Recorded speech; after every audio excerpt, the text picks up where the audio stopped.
정치권 소식으로 넘어가 보도록 하겠습니다. 올드보이일까요? 골드보이일까요? 주제어 보시죠.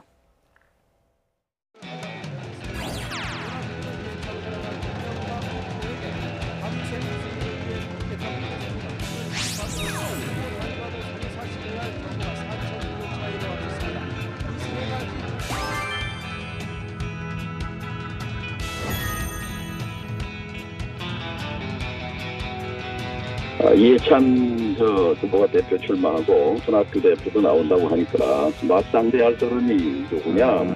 평생 이해찬 덕봉건 이번이 처음이다 이런 얘기도.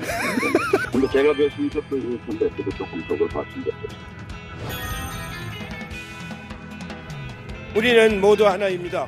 철통 같은 단결로 문재인 정부를 지켜냅시다.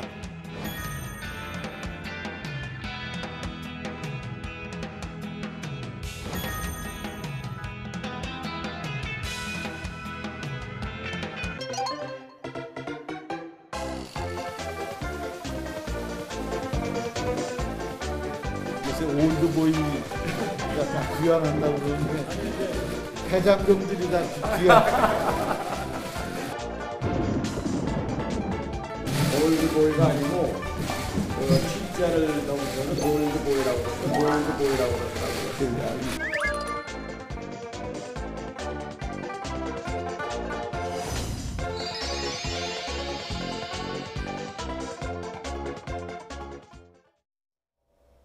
네, 올드보이 3인방. 여의도 올드보이 전성시대가 왔다. 이렇게 얘기를 해도 될 것 같지 않습니까? 그렇습니다. 예. 대통합 민주신당 갖고 우리 화면 봤습니다만 그때 당시 11년 전에 같이 뛰던 분들이 또다시 정치의 주요 무대에 올라오셨고 각 당의 대표를 맡으셔서 뭐 좋게 보면 경륜 있는 정치인들의 귀한 이렇게 골드 보이라고 말씀을 하셨는데 예전에 그런 말 있었죠. 올드미스라고 하면 그 골드미스라고 얘기해달라고 그런 얘기 있었는데 그런 걸 패러디하신 것 같은데 근데 한 가지 골드가 붙는 걸 참 좋아하는 것 같아요. 그렇죠. 우리나라 아무래도 사람들. 이제 금을 좋아해서 그러신지 모르겠습니다만 다만 저는 정치가 언제까지 그러면 새로운 정치 인물들이 좀 많이 나와야 되지 않겠습니까? 우리 사회가 바뀌고 있고 물론 나이 드셨다고 제가 무슨 규정을 해가지고 올드보이는 안 된다 이렇게 말씀드리고 싶진 않아요. 다만 그럼에도 불구하고 우리 정치계가 새로운 인물들이 자꾸 발굴이 돼서 정치의 어떤 신선함과 어떤 혁신적인 모습들을 보여주는 그런 계기가 됐으면 좋겠는데 자꾸 이제 예전에 하던 분들이 계속 반복적으로 하는 것이 한계가 오지 않겠나 하는 생각이 들고요. 그러니까 정치가 예전에 타성에 젖어 있어서 변하지 못한다고 하면 국민의 수준은 점점점 향상돼 가고 있는데 그 국민의 수준을 제대로 잘 따라갈 수 있을지 잘 하시길 바랍니다만 조금 안타까운 마음도 있습니다. 한때는 대권을 꿈꿨던 분들 아니겠습니까? 이런 분들이 지금 여야 대표로 11년 만에 다시 만나게 됐는데요. 그 일성을 다시 한번 저희가 키워드로 정리를 해보면 이해찬 대표 강한 여당 되겠다. 손학규 대표 갑질양당 무너뜨리고 7공화국 건설하겠다. 정동영 대표는 작지만 강한 민주평화당 이렇게 일성을 내걸었습니다.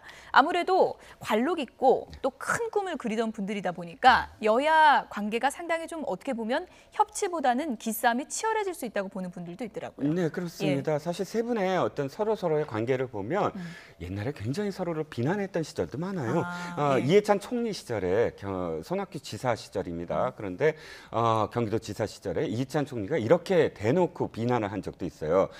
정치는 나는 고수인데 손학규는 나보다 한참 아래 하수다. 이렇게 표현을 하면서 지금 현재는 지사 중에 또 지방자치단체장 중에 대통령감이 하나도 없다.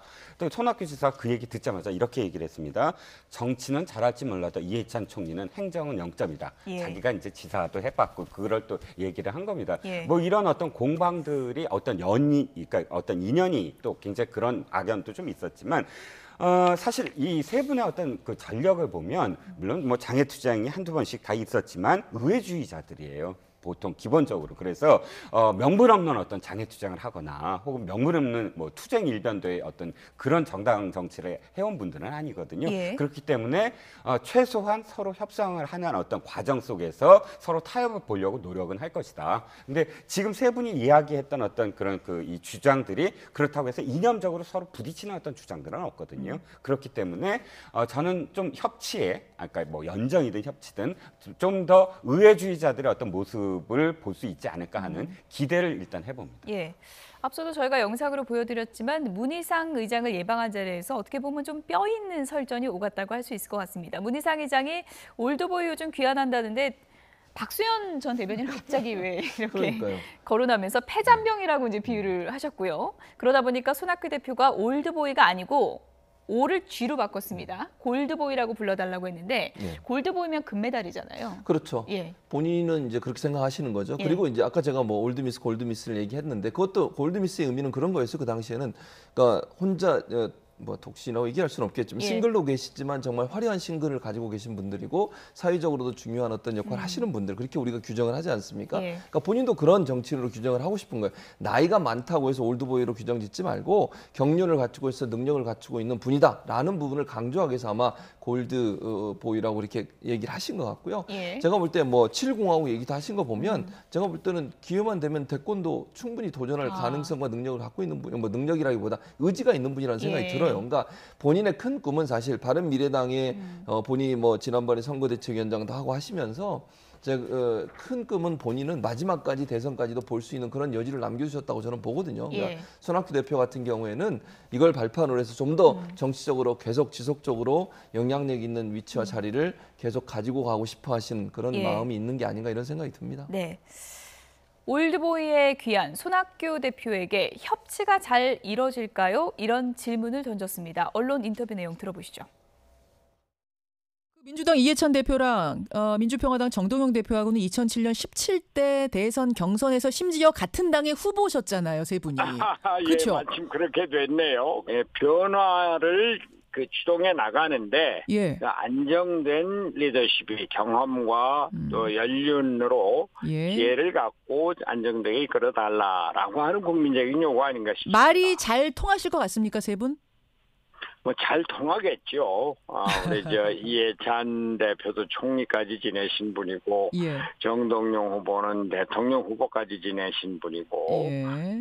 저도 지금 하다가 보니까 당대표를 3번째나 하네요. 맞습니다. 잘 통할 거다, 협치될 거다. 이라고 하는 것은 말이죠. 그러나 예. 당대표들 간의 이야기가 아니고 대통령의 결심사항입니다. 대통령이 야당과 진정으로 협조할 생각이 있는가. 협조라는 게 야당의 일방적인 협조를 구하는 것이 협치가 아니거든요. 지금 당장 소득주도 성장 갖고 여야 간에 또 국민들 간에 논란이 많지 않습니까? 예. 그런데 대통령은 우리는 올바른 경제정책을 취하고 있다. 소득주도 성장 잘못된 게 없다. 그러고 나가고 있어요.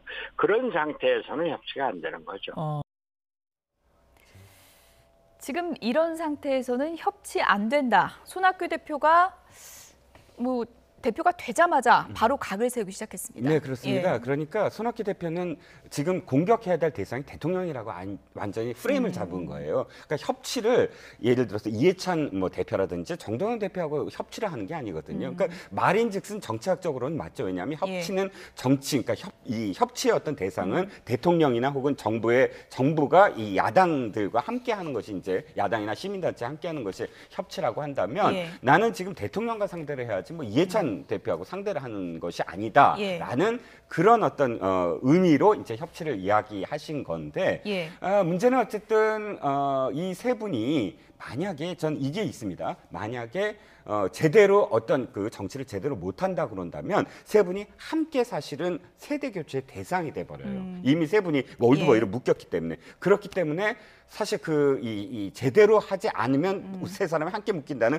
부담감도 있을 거예요. 분명히 다음 어떤 전당대회나 혹은 새로운 세대들이 봐라, 야, 이 세대 교체를 못했기 때문에 정치가 이 모양이다라고 공격 대상이 될 수 있거든요. 그런 어떤 점을 아마 이 세 분이 그러니까 유념해야만 되는 그런 상황이라고 봅니다. 관록을 믿고 뽑아준 대표들이기 때문에 그만큼 또 실력으로 입증을 해야 하는 그런 부담이 있지 않나 그런 생각도 드는데 상상을 해보면 문재인 대통령이 이제 여야 대표들을 한번 부를 거 아니겠습니까? 그러면 올드보이 3인방에 또 이제 김병준 비대위원장까지 하면은 마치 좀 옛날 TV 보는 듯한 그런 느낌도 들 것 같아요. 그렇죠. 또 김병준 비대위원장 같은 경우는 이제 노무현 정부 때 일을 했던 분 아니에요? 또 그때 당시에 장관에 또 정동윤 장관도 같이 하셨었고 그래서 다 뭐랄까요 같이 일도 해본 경험도 있고 그다음에 연관성 있는 분들이고 또 이제 올드보이라는 말을 자꾸 써야 되는데 어쨌든 그런 상황이 되는 거니까 뭐 저는 그렇게 생각해요. 일단 뭐 1차적으로 아까도 말씀드렸지만 젊은 정치인들이 많이 들어오는 걸 저는 바람직하게 보고 그러나 예. 어쨌든 대표로 다 되셨으니까 저분들이 잘 마음을 맞춰서 우리나라 정치가 좀 국민의 비판을 받지 않고 국민의 사랑을 받는 정치가 됐으면 좋겠다 이런 생각이 들고요. 예. 한 가지만 꼭 말씀드리고 싶은 게 대통령을 협치의 대상이고 대통령이 뭘 내놔라 이런 식으로 말씀하시는 건 바람직하지 않다고 봐요. 예. 저는. 민주당에 이해찬 대표가 있는데 왜 대통령을 대상으로 해서 협치를 하라고 그럽니까? 그러니까 본인은 바른미래당 대표잖아요. 예. 그리고 대통령 뭐라고 얘기했어요? 국회가 잘 협치를 해서 좋은 결과 만들어내길 바랍니다. 이렇게 얘기하는 거니까 저런 얘기를 하면 할수록 마치 민주당이 대통령의 지시를 받아가지고 움직이게 되는 당인 것처럼 인식되게 만드는 거잖아요. 그거 자체도 협치를 방해하는 요소라고 저는 생각을 합니다. 그래서 이해찬 대표와 잘 상의하셔서 좋은 결과 꼭 내시기 바랍니다. 저희가 조만간 협치도 잘 되고 해서 골드보이 전성시대 이런 얘기 네. 할 수 있게 됐으면 좋겠습니다.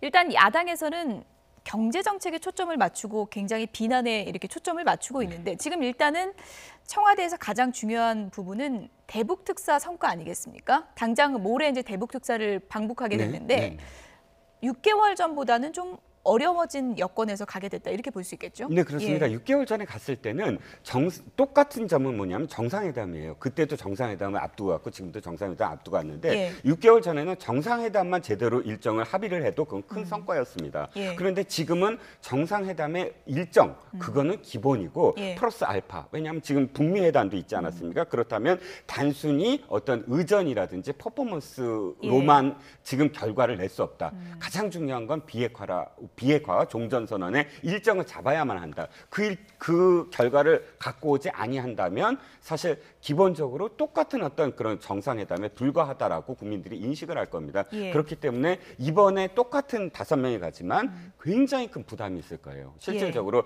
김정은이 나오냐 안 나오냐부터 김정은 위원장이 무엇을 약속하느냐 예. 그 약속을 받아내서 돌아와야 된다는 부담감.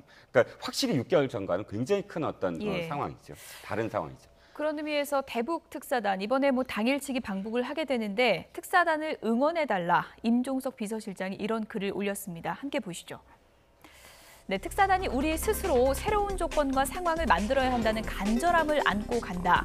무거운 짐을 지고 가는 특사단을 많이 응원해 주시기를 바란다. 이렇게 올렸고요. 특사단이 문 대통령의 평양 방문 일정을 확정하고 오기를 기대한다라고 했습니다. 또 폼페이오 장관의 조기 방북과 북미 대화 진전을 위해서 마중물 역할도 해주기를 바란다. 냉엄한 외교 현실에서 미국의 전략적 인내와 동의 없이 시대사적 전환을 이룬다는 것은 사실상 가능하지가 않다. 문재인 정부는 전례 없이 긴밀하게 미국과 소통하고 협력하고 있다라고 임종석 비서실장이 직접 글을 올렸습니다. 특사단 파견 이틀 전에 이렇게 글을 올리면서 이제 간절함을 좀 호소를 한 건데 네. 응원해달라고 이제 글을 올렸는데 보니까 이제 임무도 상당히 좀 많은 것 같습니다. 그럼요. 맞습니다. 예. 두 가지 중요하게 제가 보는 부분이 예. 있어요. 그게 뭐냐면 새로운 조건과 상황을 만들어야 된다는 거예요. 그건 뭐냐면 북미 간의 관계가 지금 완전히 꽉 막힌 상태 예. 아닙니까? 폼페이오 장관의 4차 방북이 무산이 되면서 북미 간에 상당히 어려운 교착 상태에 빠져 있어요. 예. 이 상황을 풀기 위한 새로운 조건과 상황을 만들 의미가 우리나라에 있다는 거죠. 그러니까 예. 특사단이 그 부분에서 일정 부분 비핵화에 대한 북한의 진전된 어떤 태도 변화에 대한 어떤 메시지랄까요? 아니면 최소한 남북 정상회담에서 9월에 있을 남북 정상회담에서 의제로 비핵화가 올라올 수 있도록 만드는 문제. 이 문제가 우리 정부로서 가장 간절하고 중요한 문제라고 보고 두 번째 지금 임종석 실장이 그 얘기 하잖아요. 사실상 가능하지 않다. 뭐가 미국의 동의 없이 남북 간의 관계 개선이라든지 남북 간의 경협은 불가능하다. 그런 얘기를 했어요. 그 말은 결국 얼마나 문재인 정부가 미국과의 긴밀한 협조와의 대북 정책이나 아니면 대북 관계 개선을 하고 있느냐 하는 부분들에 대한 강조거든요. 그러니까 명확하게 문재인 정부가 얘기하는 것은 미국의 동의 없이는 북한과 어떤 경협도 할 수 없다라는 것을 명확하게 인식하고 있다는 점이에요. 그래서 일부 야당이나 아니면 일부 진영에서 공격을 하는 부분 중에 하나가 미국을 무시하고 남북 간에만 먼저 당하는 거 아니냐 이런 부분에 대한 우려가 있잖아요. 그런 부분의 우려를 불식시키기 위해서 임종석 실장이 절대 그런 게 아니다. 미국과 함께 보조를 맞추고 열심히 그러니까 한 마음으로 미국과 북한과의 관계 개선을 위해서 협력하고 있다 이런 부분들을 강조하기 메시지라고 생각이 됩니다. 예.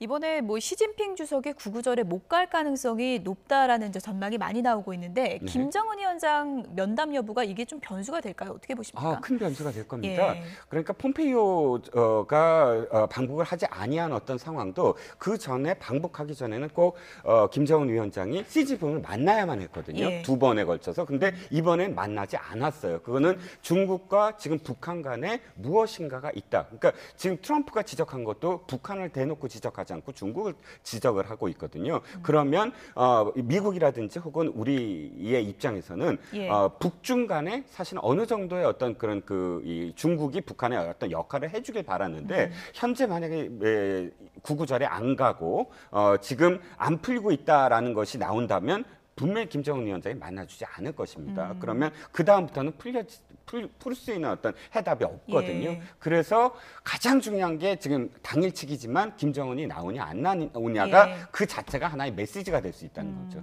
예. 어쨌든 어려운 여건에서 대북 특사가 간절함을 안고 이제 방북을 하게 됩니다. 지난번과 같은 멤버인데요. 이번에도 같은 선물을 갖고 돌아올 수 있을지 저희가 기대감을 갖고 기다려보도록 하겠습니다. 이종근 데일리안 논설실장, 최진봉 성공회대 교수 두 분이었습니다. 고맙습니다.